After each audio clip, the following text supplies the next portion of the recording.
안녕하세요 여러분, 커피앤톡입니다. 오늘도 와주셔서 감사드리고요. 바로 사연 읽어보겠습니다. 안녕하세요. 저는 32살 여자이고 직장을 다니고 있습니다. 아직 결혼은 안 했지만 현재 만나고 있는 사람과 올 11월 달에 결혼을 하기로 했어요. 저에게 가족은 엄마 한 사람뿐인데요. 저희 엄마 30년 전에 27살의 어린 나이로 과부가 되셨어요. 사고로 아빠를 잃으셨거든요. 그리고 혼자서 절 키우신 거죠. 아빠 없이 어떻게든 저를 잘 키워보겠다며 안 해본 일이 없을 정도로 열심히 사셨어요. 엄마는 간병인 일을 오랫동안 하셨는데 연세가 드시면서 환자를 들었다 놨다 하는 게 아무래도 힘이 드셔서 늦은 나이에 간호조무사 시험을 공부하셨어요. 그래서 50살에 시험에 합격을 하셨고 지금은 7년째 동네 소아과에서 간호조무사로 계시죠. 저희 엄마 아이들을 너무 좋아하셔서 지나가는 아이들만 봐도 어쩔 줄 몰라 하시는데 소아과에서 일하시는 것도 아주 적성에 잘 맞는다고 하셨죠. 제가 봐도 저희 엄마 참 맑으신 분이세요. 근데 이런 엄마에게도 아픔이 있으시더라고요. 바로 저희 돌아가신 아버지에 대한 이야기인데요. 이 얘기도 제가 성인이 되었을 때 엄마한테 처음 들은 거예요. 제가 20살이 되자마자 엄마와 같이 술을 한 잔 마셨는데 그때 말씀을 해주시더라고요. 아빠의 엄청난 비밀을요. 30년 전 아빠는 강원도로 출장을 간다고 하셨고 엄마는 그런 아빠를 배웅도 못한 채 그냥 보내셨대요. 그리고 그날 저녁 아빠는 집으로 영영 못 돌아오셨고 엄마는 한 통의 전화로 아빠의 소식을 듣게 된 거죠. 차 사고로 아빠가 위독하다는 얘기였대요. 떨리는 마음으로 병원 응급실을 갔는데 아빠가 입원해 있는 병원도 강원도 근처 병원이라 거기까지 가는데도 한참을 가셨다고 하더라고요. 그리고 아빠의 모습을 본 엄마는 인생이 더욱 나락으로 빠지게 되셨대요. 엄마가 도착했을 땐 아빠는 벌써 하얀 천으로 덮여져 있었고 아빠 옆에 웬 여자가 서글프게 울고 있더래요. 그 여자는 목에 깁스를 하고 머리엔 붕대까지 감고 있었다는데 아빠의 이름을 부르며 정수씨, 정수씨 이렇게 가면 어떡해 라고 하는데 엄마는 그런 여자에게 다가가 당신 도대체 누구냐고 했대요. 그리고 알게 된 충격적인 사실이 그 여자는 바로 아빠의 내연녀였다는 겁니다. 출장을 간다던 아빠는 사실 그 내연녀랑 같이 강원도로 여행을 간 거였고 집으로 돌아오는 길에 교통사고를 당하시게 된 거죠. 반대편에서 오는 졸음 운전자로 인해 아빠는 크게 다쳤고 그 내연녀는 골절 정도의 부상으로 생명에 지장은 없었대요. 근데 그 당시 그 내연녀는 22살의 대학생이었다고 했어요. 엄마는 그 사실을 알자마자 절망과 분노가 가득한 채 평생을 아빠를 원망하며 살았대요. 그리고 몇 년 동안은 아빠의 제사도 지내지 않았다고 하더라고요. 사실 저라도 그랬을 겁니다. 본인보다 10살이나 어린 내연녀랑 같이 여행을 가다가 호련히 떠난 남편을, 핏덩이 같은 자식과 아내만 남긴 채 떠난 남편을 어느 여자가 슬퍼하고 비탄을 하겠나요?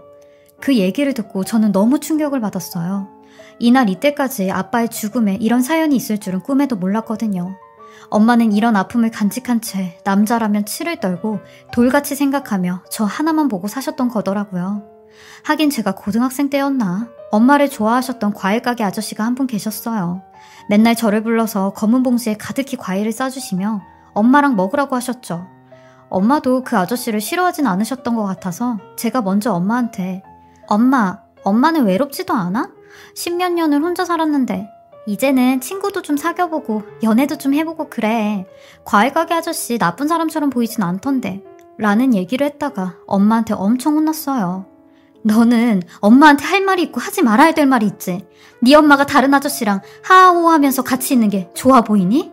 엄마가 그랬으면 좋겠어? 하며 엄청 화를 내시는데 전 엄마의 이런 모습을 난생 처음 봤었어요.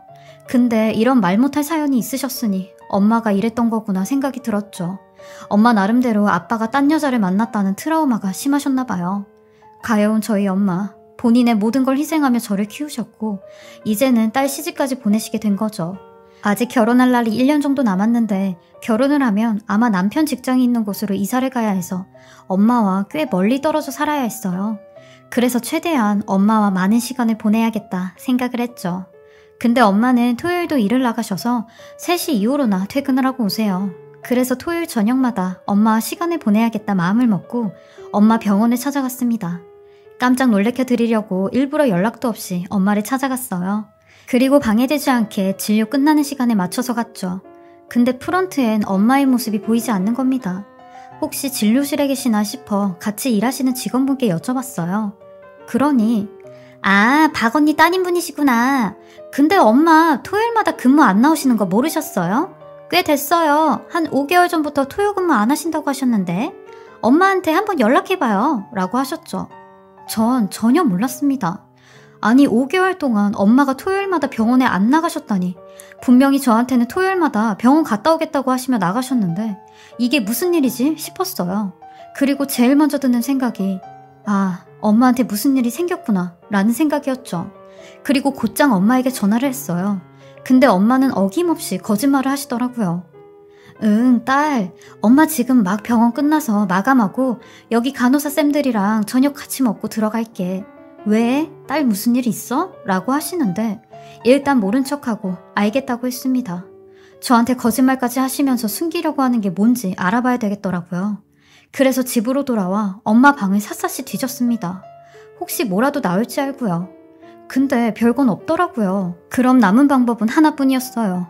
엄마를 미행하는 거였죠.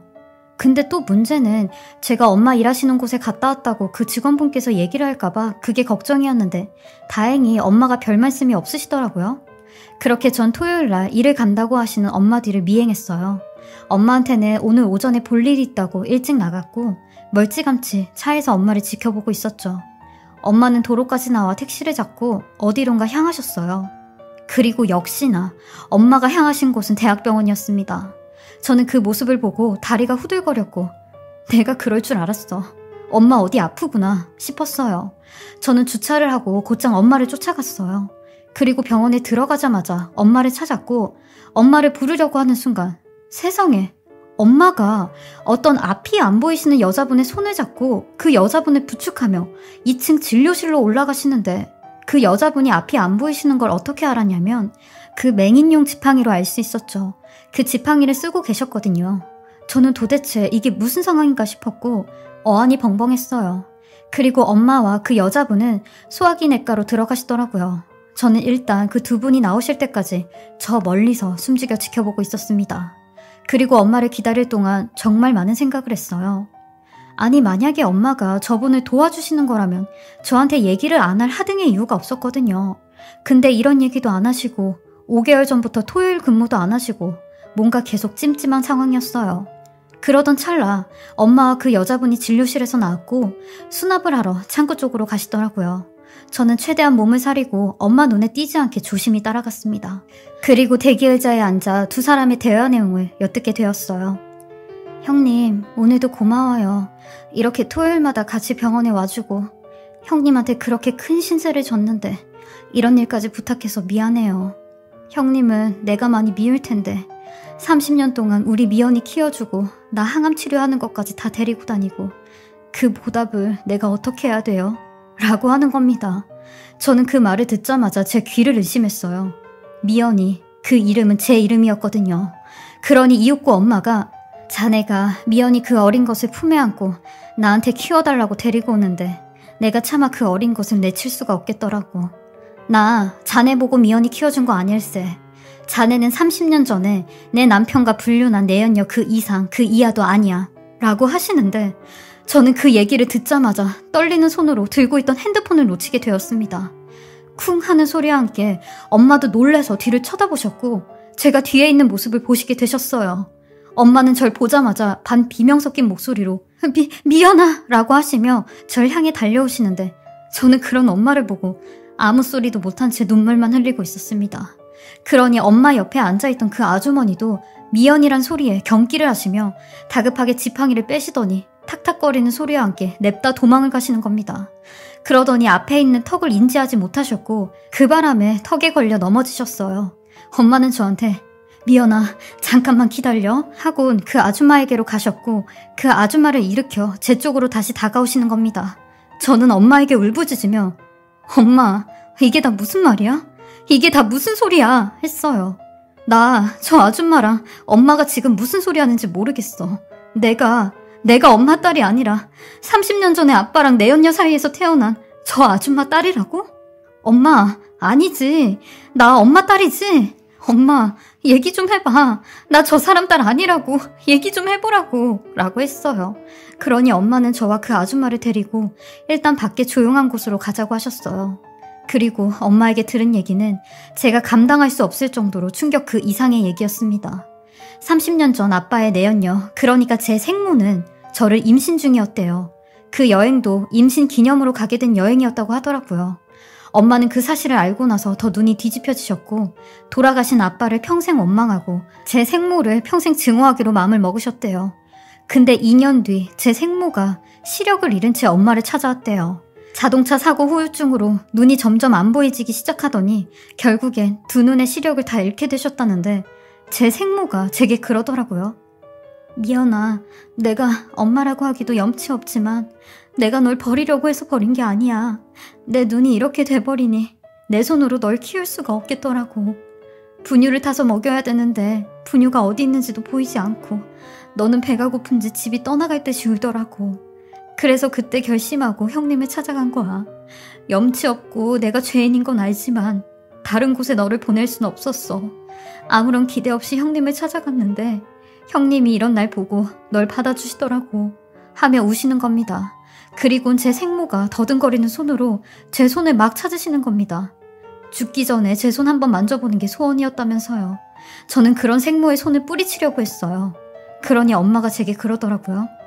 미연아, 네 엄마 손 잡아드려. 네 엄마 췌장암 말기야 라고 하면서요. 그래서 엄마가 제 친모를 데리고 같이 항암 치료를 받으러 다니신 거였더라고요. 저는 그 사실을 듣고 엄마에게 엄마는 이 아줌마가 밉지도 않아? 그리고 내가 밉지도 않았어? 어떻게 나를 키우고 지금은 저 아줌마 아픈 것까지 엄마가 다 데리고 다니는 거야? 라고 했어요. 그러니 제 생모가 울면서 저와 저희 엄마에게 내가 죄가 많은 사람이어서 이렇게 벌을 받고 있나 봐요. 그때 나도 같이 갔었어야 됐는데 살아서 형님한테 용서 구하라고 죄값 다 받으라고 이렇게 살고 있나 봐요.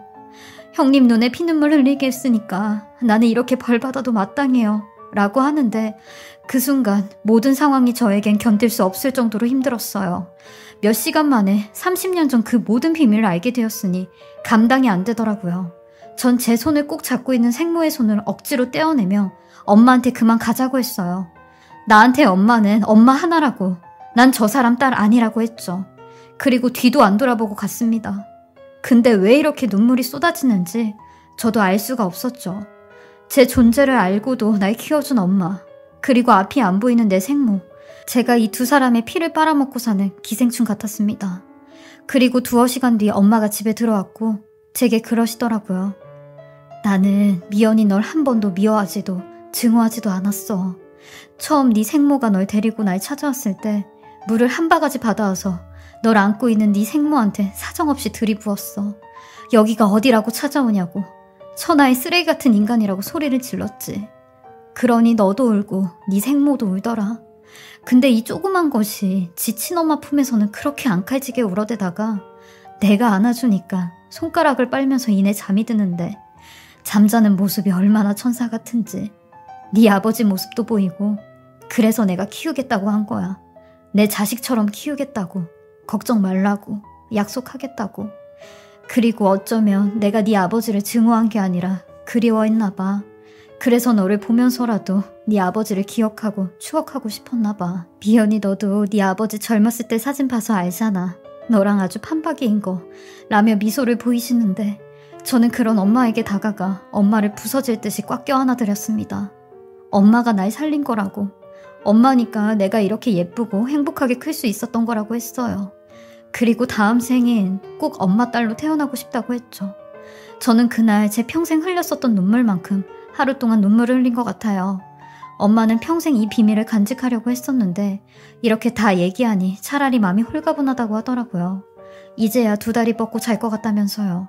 그리고 나중에 엄마한테 들은 얘기인데 제 생모는 나라에서 받는 보조금을 한두 푼씩 모아 엄마에게 주면서 많은 돈은 아니지만 미연이 키울 때 보태라며 한 달에 얼마씩 주곤 하셨대요. 엄마는 제게 네 엄마 미워하지 말라고 용서를 하라고 하셨어요. 정말 저희 엄마지만 대단하시고 존경스러웠습니다. 아마 천사가 있다면 저희 엄마의 모습일 것 같았어요. 그리고 엄마의 바람대로 췌장암으로 얼마 남지 않는 제 생모를 위해 토요일마다 셋이서 같이 시간을 보내고 있어요. 병원도 가고 맛있는 것도 해먹고 같이 드라이브도 가고 그동안 못했었던 얘기도 많이 하고 있죠. 이런 시간을 만들어준 엄마한테 고마웠어요. 제 생모도 많이 고마워하시더라고요. 사실 이런 충격적인 얘기를 들었을 때 저는 이 두 엄마들에게 기생충 같은 존재라고 생각을 했다고 했잖아요.